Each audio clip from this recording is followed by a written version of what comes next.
سب کچھ ہو بیوی نہ ہو تو تنہائی کا احساس مار دیتا ہے۔ اس سے ایک اور مطلب نکلتا ہے کہ لباس کے بغیر ایک لمحہ گزارا نہیں۔ سارا دن پانی نہیں پیتے ہیں نا، اب میں بیان میں پانی پی رہا ہوں، لیکن 16 گھنٹے تو گزارے ہیں نا، پانی نہیں پیا، کھانا نہیں کھایا، 16 سیکنڈ لباس کے بغیر گزار سکتے ہیں؟ بولو۔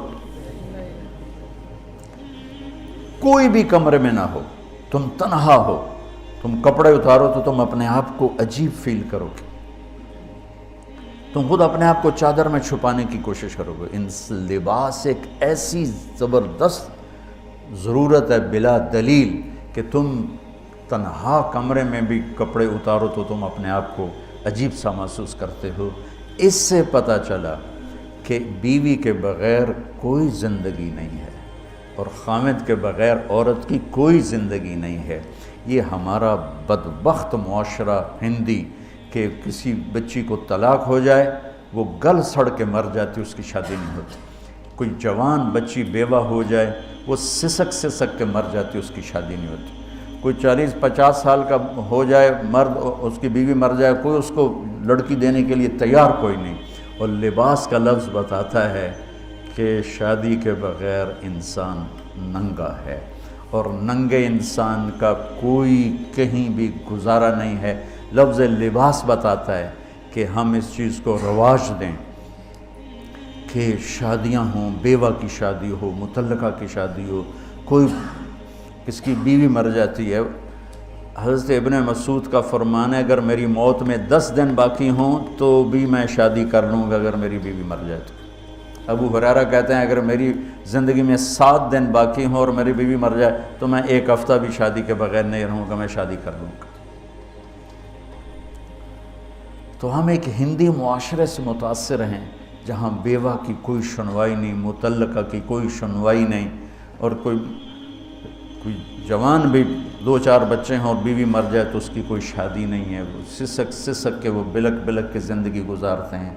ہم لوگ اس کو رواج دیں۔ لباس، لفظ لباس بتا رہا ہے کہ جیسے لباس کے بغیر ایک لمحہ آدمی چین سے نہیں بیٹھ سکتا، ایسے ہی اس رشتے کے بغیر زندگی میں کوئی خوبصورتی نہیں، کوئی حسن نہیں۔ میں نے جیسے کہا لباس سب سے قریب ہے، تو اس کے بعد بیوی کا حق سب سے پہلے آ جاتا ہے۔ ماں باپ کی طرف سے زیادتی آئے تو تمہارے ذمے ہے اپنی بیوی کو بچاؤ، اللہ کے واسطے اپنی بیویوں کی حفاظت کرو۔ ہاں تمہاری بیوی کی طرف سے زیادتی آئے تو اللہ کے واسطے ماں باپ کی حفاظت کرو۔ تو اس کا مطلب یہ نہیں کہ تم ڈنڈا اٹھا لو، اپنے اخلاق ایسے بناؤ، سپرنگ بن جاؤ، سپرنگ جو فریشر سے کو قبول کر کے دب کر کے نیچے چلا جاتا ہے۔ نیچے جانے میں جڑ جانے کا نظام چھپا ہوا ہے کہ جھک جاؤ، ماں باپ ناراض ہو ان کے پاؤں پکڑ لو، بیوی ناراض ہو اس کے پاؤں پکڑ لو۔ ذلت میں عزت چھپی ہوئی ہے، ساری زندگی کا تجربہ بتا رہا ہوں۔ ذلت اللہ کی رضا کے لیے ذلت اٹھانے میں عزت چھپی ہوئی ہے۔ ہن لباس لکم، کتنا ہی مجھے غصہ چڑھا ہو میں اپنے کپڑے پھاڑوں گا؟ مجھے غصہ آ گیا، میں نے اپنے کرتے پھاڑنے جو کسی یہ پاگل تو کرے گا، سمجھدار دوئے دا کرتا پاڑے گا، اپنا نہیں پاڑے گا۔ اب مجھے بیوی پہ غصہ چڑھ گیا تو میرا لباس ہے، اس کو تار تار کر دوں، گالیاں دوں، تھپڑ ماروں؟ تو ایسا ہی جیسے میں اپنے کرتے کو پھاڑ رہا اور اپنے کرتے کو تار تار کر رہا۔ بیوی کو غصہ چڑھے تو وہ اپنے کپڑے پھاڑتی ہیں۔ کپڑوں کے لیے کتنے حفاظتی نظام ہیں، الماریاں بنی ہوئی ہیں اور ہینگر بنے ہوئے ہیں، کریز خراب نہ ہو۔ جب پڑھتا تھا نا لاہور تو اسکول میں یا کالج کا میں سب سے خوش لباس لڑکا کہلاتا تھا، کہ میں اپنی اسکول سے آ کر نا، اب ہاسٹل میں کوئی استریاں تو ہیں نہیں، نہ ہی کوئی نوکر، تو اپنی پتلون کو ایسے ہاتھوں سے استری کرنا اور کر کے پھر تہ لگانا، پھر سرانے کے نیچے رکھنا پھر اس کے اوپر سونا تاکہ خود بخود استری ہو جائے اور کریز ٹھیک ہو جائے، اور رات کو بالوں کے اوپر رومال باندھنا تاکہ بالوں کی سیٹیں خراب نہ ہو جائیں۔ کیونکہ میں نے بال بنوائے تھے وحید مراد کٹ بال، 2 فلم سٹاروں کا ہیئر کٹ چلا، ایک دلیپ کمار کا، ایک وحید مراد کا۔ تو عام جو تھے نا بال کاٹنے والے، وہ 8 آنے لے کے بال کاٹ دیتے تھے۔ وحید مراد کٹ کے لیے 5 روپے لگتے تھے۔ 5 روپے اس زمانے میں بہت بڑی دولت تھی، جب ڈالر 1 روپے کا تھا۔ $5 کتنے ہو گئے ہیں جی؟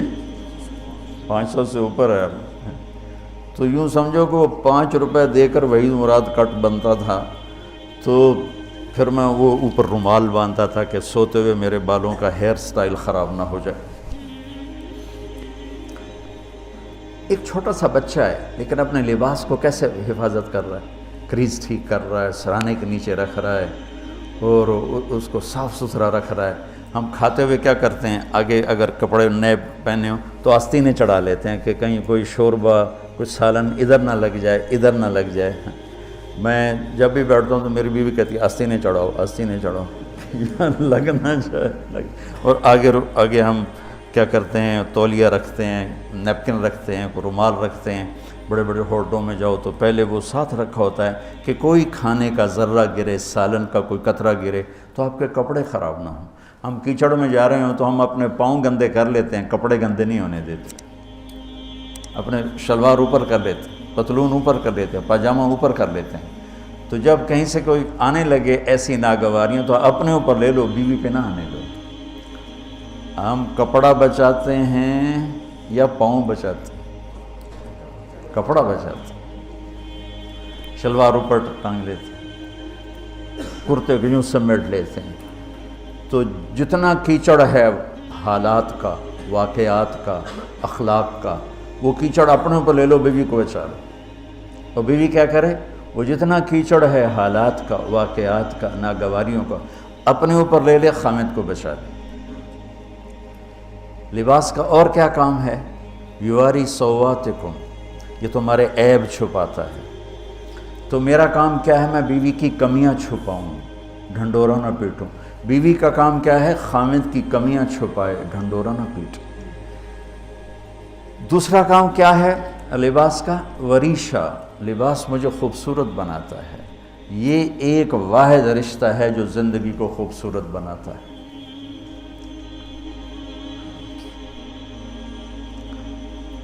ہن لباس لکم انتم لباس لہن۔ تو لباس کیا کرتا ہے، زیب و زینت۔ لباس کیا کرتا ہے، عیب چھپاتا ہے۔ لباس کیا کرتا ہے، خوبصورت بناتا ہے۔ تو اس رشتے کو خوبصورت بنانا ہے، بیوی خامند کے لیے، خامند بیوی کے لیے۔ کس طرح یہ رشتہ خوبصورت بنے گا، اچھے اخلاق کے ساتھ، اچھے اخلاق کے ساتھ۔ اگر گھر والوں کے اخلاق اچھے ہوں، وہ بچی ساس سسر کو ماں باپ بنا لے، ساس سسر بچی کو ماں باپ بنا لے، خامند بیوی کو ہتھیلی کا چھالا بنا لے، بیوی خامند کو ہتھیلی کا چھالا بنا لے۔ میں قربان جاؤں اپنے نبی پر، ساری کائنات کو نور ایمان دینے والی ہستی، اور حضرت عائشہ رضی اللہ عنہ کو لقمے بنا کے کھلا رہے ہیں۔ کمال۔ حضرت عائشہ رضی اللہ تعالیٰ عنہ، وہ بڑی بڑی بوٹیاں ہوتی تھیں نا، وہ اٹھا کے ایسے نوچتیں اور پھر رکھ دیتیں، روٹی کا ٹکڑا اٹھاتی۔ میرے نبی وہی بوٹی اٹھاتے جہاں حضرت عائشہ نے نوچا ہوتا تھا، وہیں دکھا کے کرتے تھے، ان کی محبت کو لینے کے لیے اور ہمیں سکھانے کے۔ حضرت عائشہ گلاس اٹھاتی، وہ بڑے بڑے ہوتے تھے، اب تو یہ چھوٹے چھوٹے گلاس ہیں۔ بخل کا زمانہ آ گیا، پانی بھی تھوڑا دیں دیں۔ ہمارے دیہات کا کلچر تھا، اب تو مٹ گیا ہے، مہمان ہی کوئی نہیں ہوتے۔ جب کچی سڑکیں ہوتی تھیں اور ذرائع نہیں تھے تو بہت سے مسافر ہمارے ڈیروں میں آ کے رات گزارتے تھے۔ ہماری پہچان والے نہیں، اجنبی راہگیر، اور کوئی پہچان والے بھی، لیکن جو بھی تھے، کوئی اپنے ہیں، پہچان والے ہیں، دوست ہیں، مسافر راہگیر ہیں، ان کو رات کو کھانے کے بعد دودھ پلانا یہ ہماری تہذیب تھی کہ جتنے بھی ہیں دیرے میں 15 ہیں 20 ہیں 1 ہے، جاؤ بھائی روٹی کھا لی ہاں دودھ پواؤ سارے ہیں۔ وہ جانور بہت زیادہ ہوتے تھے، کھیتی باڑی کم ہوتی تھی، دودھ وافر ہوتا تھا، وہ گلاس اتنے بڑے بڑے ہوتے تھے، 3 پاؤ کا گلاس ہوتا تھا۔ تو ایک ہمارے دادے کے زمانے کا نا چاچا لال سنپال وہ آ گیا دیرے میں، نوکر گیا دودھ پلانے، تو گلاس کو دیکھ کے نوکر سے کہندا پتر میں نہیں پیندا۔ اسا کہا چاچا کیوں نہیں پینا؟ اسا کہا 2 تو ود پیواں تو بے غیرت بنا تے 2 تے میرا گزارا نہیں جاتا میں نہیں پیندا۔ تو حضرت عائشہ رضی اللہ تعالیٰ عنہ گلاس اٹھاتی اور یہ پیا، یہ رکھا۔ میرے نبی اٹھاتے اور جہاں حضرت عائشہ کے ہونٹ لگے ہوتے تھے وہاں ہونٹ رکھ کے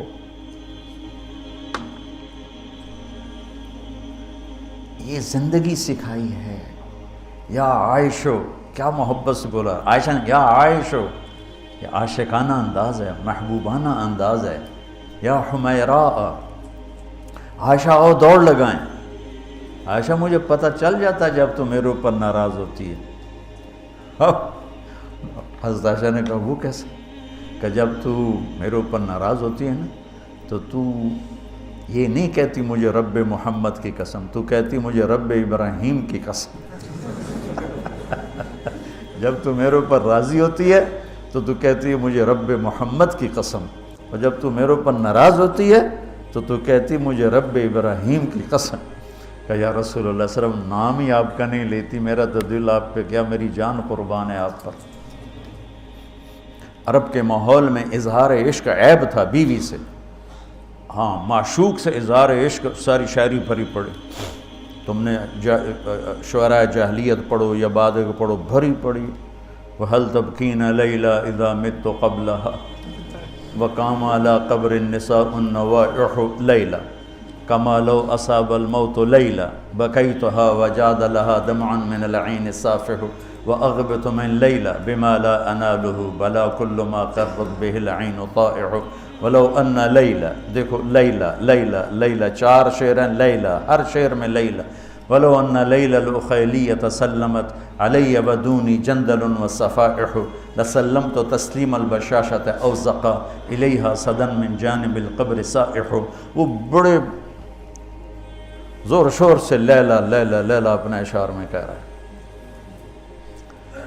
لیکن بیوی سے اظہار عشق عیب، موت۔ اس ماحول میں جس میں بیوی سے اظہار عشق ایک عیب تھا اور معشوق سے اظہار عشق شاعری بھری پڑی۔ ترکت ہوا لیلا وسعد بمعزل، کیا کیا خوبصورت شاعری ہے۔ بے بالشموس الجانحات غواربا، اللہ بساط من الحریر جلاببا حاولنا تفدیتی وخفنا مراقبا فوضعنا ایدیہن فوق ترائب۔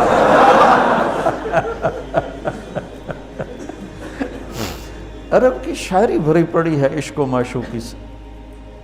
اس ماحول میں میرے نبی سے ایک شخص کہتا ہے یا رسول اللہ من احب الناس الیک، آپ کو سب سے زیادہ کس سے پیار ہے؟ بھری محفل ہے، مسجد الگ نہیں کہ یوں کر کے پوچھ رہا ہو، بھری محفل میں آپ سب سے زیادہ کس سے پیار کرتے ہیں؟ تو آپ نے زور سے کہا عائشہ سے۔ اللہ اکبر، اللہ اکبر، ہائے ہائے ہائے۔ وہ تو ہل گئے، کہنے لگے، ان کی تو سمجھ میں نہیں آئی بات، تو انہوں نے کہا یا رسول اللہ میرا مطلب ہے مردوں میں آپ کس سے زیادہ پیار کرتے؟ تو آپ کو اندازہ ہو گیا بھائی کیوں یہ پوچھ رہا ہے، اس کو ہضم نہیں ہوا جواب۔ تو آپ نے کہنا تھا ابو بکر سے، تو آپ نے فرمایا مردوں میں عائشہ کے عباس، ابوہا عائشہ کے عباس۔ کیا زندگی سکھائی۔ ہن لباس لکم وانتم لباس لہن، یہ تمہارا لباس ہیں تمہیں کتنا ہی غصہ چڑھے لباس تو نہیں پھاڑو گے. تمہیں غصہ چڑھے بیوی کو بے عزت نہ کرو. بیوی کو غصہ چڑھے تو کرتا پھاڑے گی, اپنا دوپٹے کو آگ میں ڈالے گی, نہیں, اس کو بچائے گی. صرف پاگل یہ کام کرتا ہے. اسی ایک لفظ لباس کے اندر زندگی گزارنے کا پورا طریقہ موجود ہے. اور اسی کے اندر بیواؤں کی, مطلقہ کی, رنڈوے کی شادی کا اشارہ خوبصورت موجود ہے کہ لباس کے بغیر تو ایک لمحہ انسان نہیں گزار سکتا. اس کو رواج دینا یہ ہمارے ذمے ہے, اور اپنے نبی کی معاشرت کو بتانا یہ ہمارے ذمے ہے. تو ان مسائل میں پڑ گئے جن کا نہ جنت سے تعلق ہے نہ جہنم سے تعلق ہے. الٹا وہ مسائل جس میں زیادہ اختلاف ہے اس میں زیادہ بولنا, زیادہ تقریریں کرنا, اس چیز نے ہمیں اپنی منزل سے بہت دور کر دیا. ہم کھو گئے ہیں, کہیں اور چلے گئے ہیں. تو اس عرب کے ماحول میں میرے نبی نے لباس بنا کے دکھایا. صفیہ رضی اللہ تعالیٰ عنہ چھوٹے قد کی تھیں, اونٹ پہ سواری کے لیے وہ خود نہیں کر سکتی تھی, آپ نے اپنا گھٹنا آگے کر دیا. حضرت صفیہ نے آپ کے گھٹنے پر پاؤں رکھا اور اس کو زینہ بنا کے آپ نے ان کو اوپر چڑھایا, زینہ بنا کے.